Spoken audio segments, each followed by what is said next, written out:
9, 8, 7, 6, 5, 4, 3, 2, 1, boum!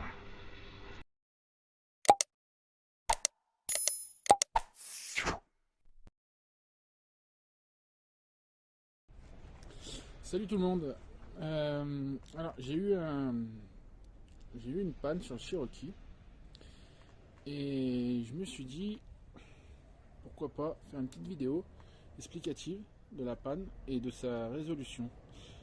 Donc on va regarder ça ensemble. Ça peut toujours servir à quelqu'un qui aurait ce genre de problème sur ce moteur, sachant que ce moteur, le V6 diesel, là, on le retrouve sur les Jeeps, sur les Mercedes, Chrysler, un moteur qui est plutôt courant sur pas mal de modèles de ces marques-là. Donc, qu'est-ce que j'ai eu comme souci?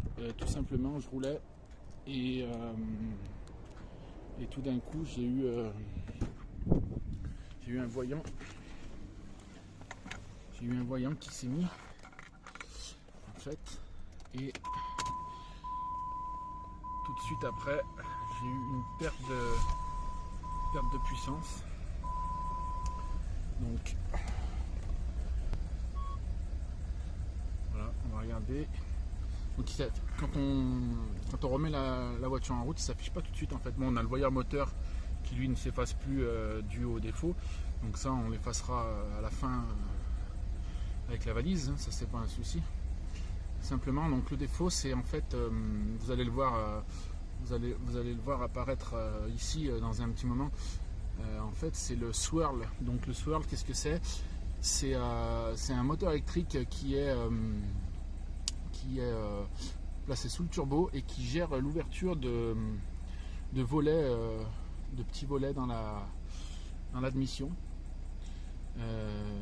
Alors, en réalité, il ne sert pas à grand chose puisque il travaille uniquement quand le moteur est au ralenti, et il sert à gérer la pollution, à éviter la pollution. C'est un peu comme les vannes GR et toutes ces conneries. Donc la réparation est plutôt simple en fait. Enfin, il y a deux options. Soit vous avez pas la solution, vous connaissez pas le problème et vous allez en garage. En garage, on va vous proposer le remplacement complet du moteur électrique, donc du swirl.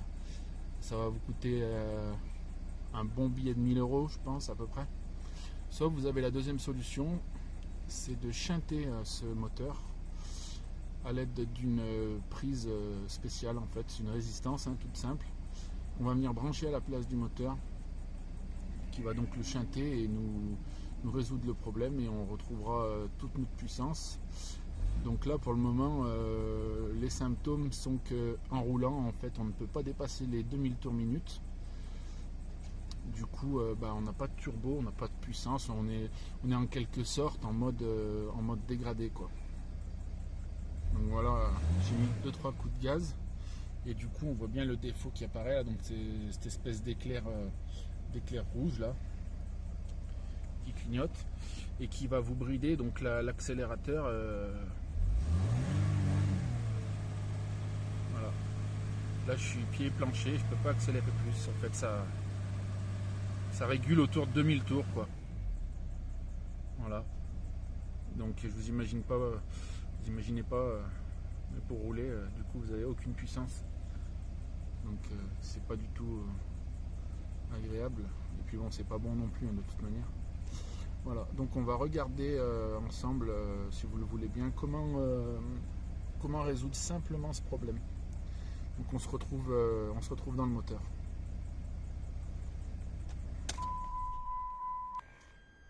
Voilà, donc on se retrouve au moteur. Donc le swirl, donc qui est HS, on va devoir aller le chercher pour le débrancher. Donc il va être ici, sous les deux vis là. On voit pas grand chose pour le moment. Là, on voit juste le branchement qui arrive, en fait. Donc, il va falloir toute la tubulure d'admission là. Et on va regarder ça ensemble, on va démonter et je vais vous expliquer comment réparer et supprimer le défaut pour 20 €. Voilà, allez c'est parti. Donc il va falloir donc desserrer ce collier en sortie de boîte à air, l'écrou de 10, le collier au niveau de l'entrée du turbo, ici. On enlèvera cette durite et on va déposer l'ensemble. Donc on va déjà défaire les colliers. Tac.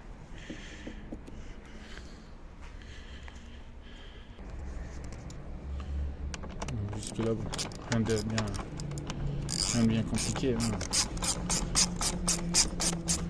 On va défaire celui-là. On va aller défaire celui-ci. Celui-ci. Donc je vais démonter ça et je vous reprends. Ok, donc l'admission elle est enlevée. Voilà. Ça là on voit le turbo. On a le reniflard qui vient se rejeter dedans. Et la pièce en question, elle est là. Donc le moteur il est carrément dessous. Hein. Donc pour y accéder, il faudrait démonter pas mal de pièces. Donc nous on va simplement démonter cette pièce là en ferraille qui est tenue par 4 boulons. On va débrancher la prise. Et ensuite, on va venir brancher ça à la place du moteur. Ça va nous chanter le circuit. Il n'y aura plus de défaut d'afficher, bien entendu. Et tout redeviendra comme avant. Le moteur va récupérer toute sa puissance. Donc là, pour démonter la bride, si vous n'avez pas de douille comme ça étoile, vous prenez une douille de 8 en 6 pins et ça fera exactement la même chose. Allez, c'est parti. On va se démonter la petite pièce qui nous empêche d'accéder à la prise. Et ensuite, on va démonter la prise.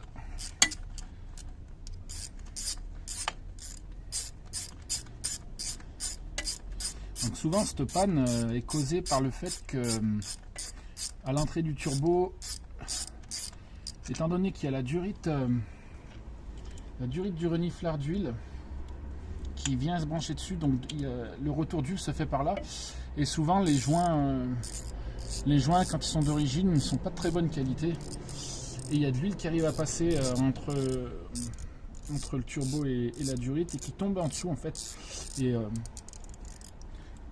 malheureusement en dessous, juste en dessous, le moteur du fameux swirl est pas protégé. Donc avec le temps, et on a de l'huile qui arrive à s'infiltrer dans le moteur et qui le fait griller tout simplement. Donc le plus souvent la panne est due à ça. Alors moi elle n'est pas due à ça parce que moi mes joints entre mon turbo et mon admission sont neufs. Enfin, du moins ont été remplacés par des modèles plus récents qui n'ont plus ce problème de fuite. Donc moi j'avais bien regardé, j'ai pas d'huile à son niveau en fait. Donc moi c'est plutôt dû à en fait qu'il a cramé tout seul, quoi, tout simplement. C'est de l'usure. Il est peut-être d'origine. Et étant donné que c'est un petit moteur électrique avec des petites dents en plastique, enfin c'est rien d'exceptionnel, quoi. Donc ça peut lâcher à tout moment. Et du coup j'avais vu sur internet en farfouillant un peu cette astuce là de mettre une résistance en lieu et place du swirl au niveau de la prise pour chanter la prise, tromper le calculateur et avec une simple résistance. Sauf que moi je trouvais pas ça top de brancher une vulgaire résistance comme ça. C'était dégueulasse. Donc j'ai trouvé sur internet la même chose, mais montée dans une petite prise en fait, qui rend le montage beaucoup plus propre, quoi. Donc voilà, en fait, au lieu d'avoir une simple résistance, voilà ce qu'on a en fait. On voit bien la résistance là qui est branchée, sauf que voilà, ça fait une prise propre, étanche, et on va pouvoir brancher ça à la place du moteur et chanter la prise pour supprimer le défaut. Allez, c'est parti. Donc on va essayer déjà de démonter la prise sans rien casser. Hop.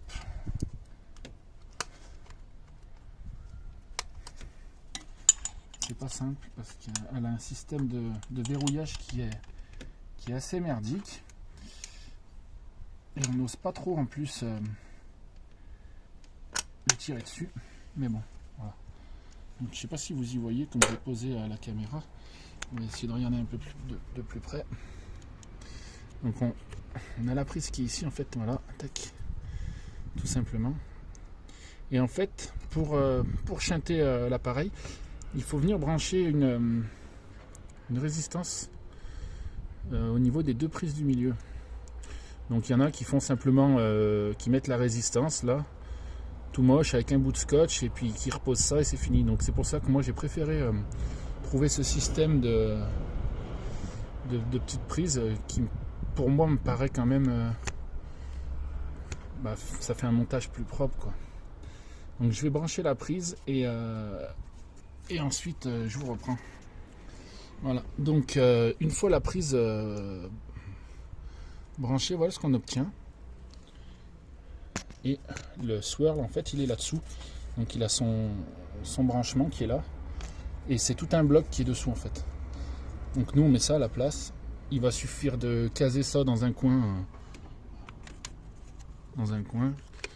Histoire d'être à peu près propre. On va remettre notre plaque.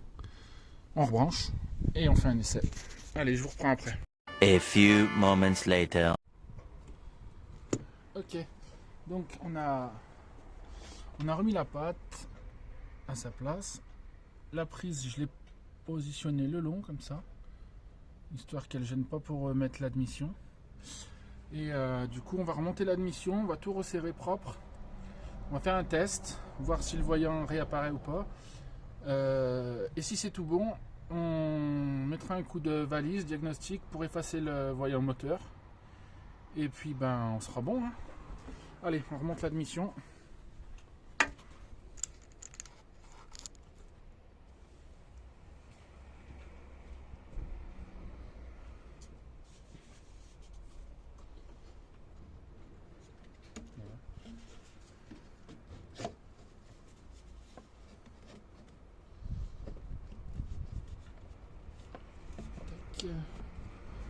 Regardez que là où on l'a placé dessous, ça ne gêne pas. Ça serait pas mal. Sinon on trouvera une autre place à la prise. Mais normalement à cet endroit-là, ça doit le faire. Hop. On vient se rebrancher sur le turbo. On se met bien buté. N'oublie pas de rebrancher notre reniflard parce que sinon l'huile, il y en aura de partout.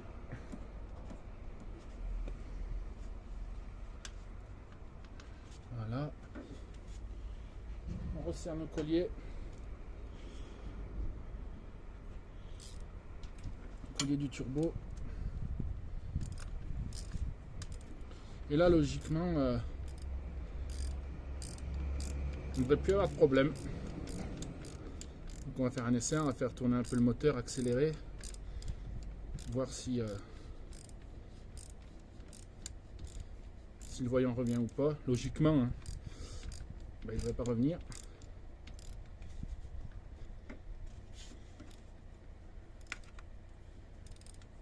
serre bien la durite du turbo là. Voilà. Ensuite de l'autre côté pareil. L'écrou de 10 là qui maintient le tout.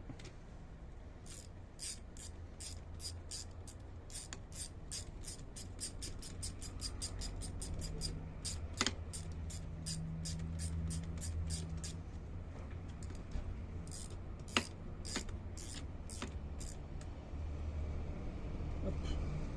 Et le 7 pour le collier en sortie de débitmètre.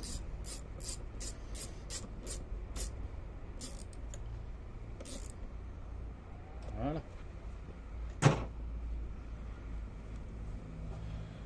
Donc on a bientôt remis. Notre collier il est serré. Notre fixation. Notre collier là. Notre shunt. On le voit presque pas, il est dessous. Voilà, donc on va essayer d'aller démarrer, de voir ce que ça donne. Allez, on va regarder ça, en espérant que ce soit bon. Bon, au début ça va être bon, hein, puisque le voyant ne revient pas directement. Mais enfin, logiquement il ne devrait pas revenir, donc après on aura juste le voyant moteur à effacer, hein. C'est pas un problème. Voilà, le voyant moteur lui revient, hein. De toute manière il est en mémoire, une fois qu'il y a eu un problème il s'efface plus, hein. Donc il faut passer, il faut brancher le diag et effacer. Là on va attendre un petit peu comme tout à l'heure, hein. J'ai attendu environ 30-40 secondes et on va voir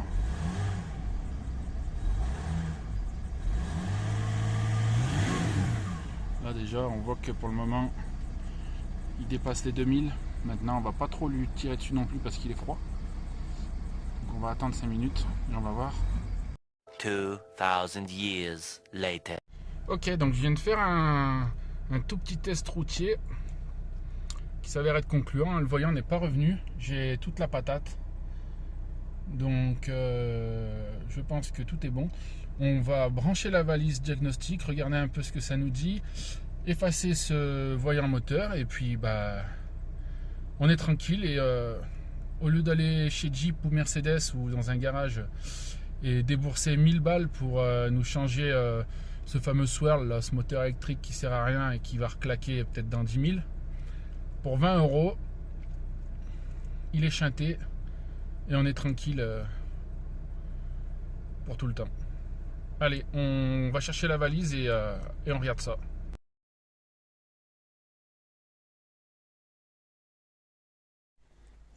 Donc allez, c'est parti, on va brancher la valise, faire une lecture de défaut, effacer ce fichu voyant moteur.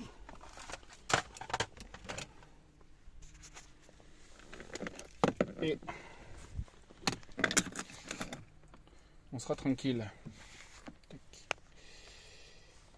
Hop. Alors, hop. Tac, l'OBD, il est là.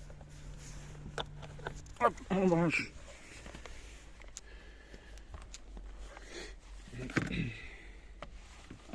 Ça s'allume. On va fermer la porte pour être tranquille. Et on va voir ce qu'il nous raconte.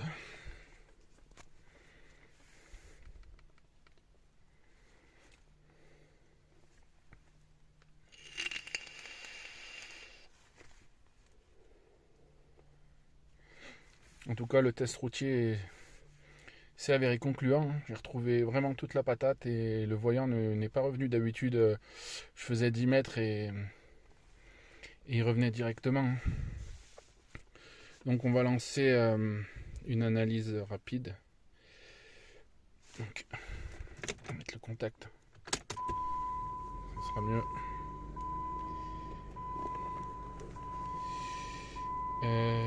Nous sommes chez Jeep, tant qu'à faire.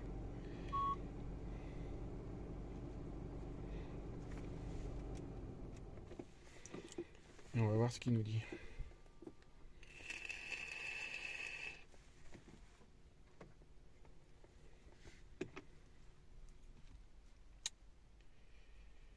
Alors.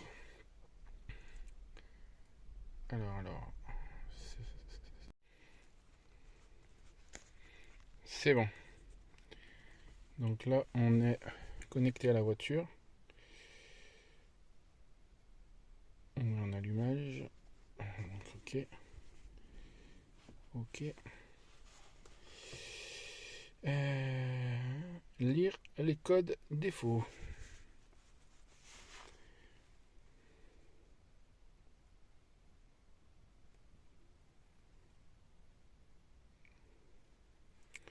Voilà, donc notre problème, c'était celui-là. Donc là, ça va nous ouvrir un Google. Capteur de position d'admission.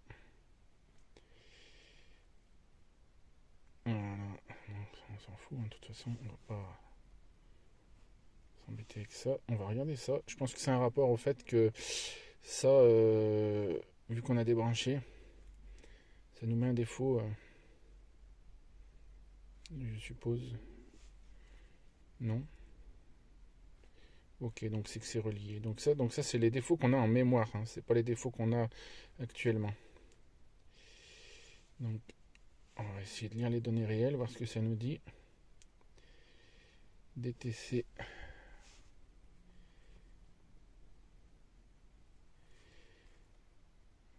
Alors c'est pareil, la valise, elle est toute neuve, donc j'apprends encore à l'utiliser, hein. J'ai pas tout, j'ai pas encore tout compris.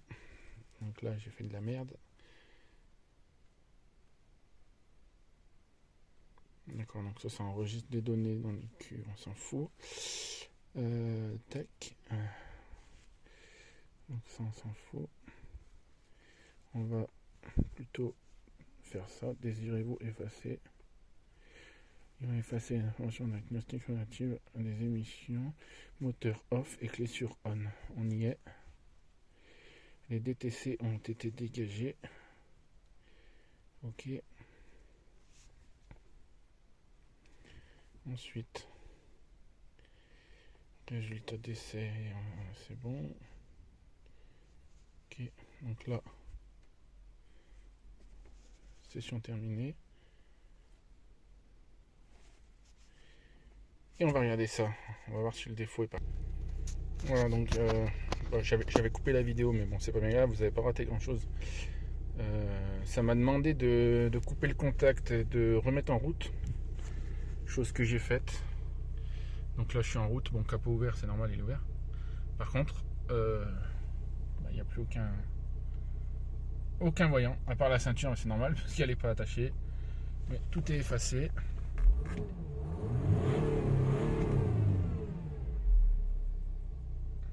Et c'est parfait. Donc maintenant, on va aller rouler un peu. Et on regardera ça dans quelques kilomètres, voir si c'est revenu ou pas. Théoriquement, ben non, ça ne devrait pas revenir. On devrait être tranquille là maintenant pour tout le temps, hein. Ce défaut a été corrigé. Donc voilà, c'est quelque chose qui peut être intéressant pour les gens, pour les propriétaires de, je sais pas moi, les Chrysler 300C par exemple. J'en ai déjà vu plusieurs fois et essayé qui avait aucune pêche et qui n'avait pas forcément le voyant en plus. Souvent, c'est pas obligatoire qu'il s'affiche. Il n'y avait aucune pêche et on leur disait oui, le débitmètre, ton filtre à gasoil, il est crasseux. Mais la plupart du temps, la grande majorité du temps, c'est le swirl qui est HS et en fait, il suffit juste de le chanter comme j'ai fait, donc soit avec l'achat de la prise, soit avec une simple résistance, et vous retrouvez un véhicule qui marche du tonnerre. Voilà, donc j'ai rien de plus à dire. J'espère que la vidéo vous a plu, hein. Voilà, je Je suis pas un pro, hein. J'ai fait comme j'ai pu. Je suis pas un pro de la caméra et tout. Mais voilà, si ça peut aider, quelqu'un qui a des problèmes avec sa 300C, son Cherokee ou sa classe E 320 CDI, ou enfin toutes ces voitures avec cette mécanique-là, voilà, le truc à regarder en premier, c'est ça, quoi. Et souvent, enfin en principe, hein, la majorité du temps, cette prise, vous avez vu, elle est juste en dessous du turbo. On dégage l'admission qui peut être à gauche ou à droite, qui peut partir à gauche ou à droite, hein, suivant chez Mercedes, chez Chrysler, tout ça. Bon, souvent c'est pas positionné pareil, mais le turbo en principe sur ces moteurs, il est au centre et la prise, elle est juste en dessous, hein, donc c'est pas compliqué. Hein, vous la débranchez, vous mettez votre résistance sur cette petite prise que vous trouverez sur internet. J'essaierai de vous mettre le lien dans la vidéo là pour voir où vous procurez cette prise, hein. Ça coûte 20 balles, donc c'est vraiment rien du tout, et ça fonctionne, quoi. Voilà. Donc merci d'avoir regardé, les gars, et à la prochaine.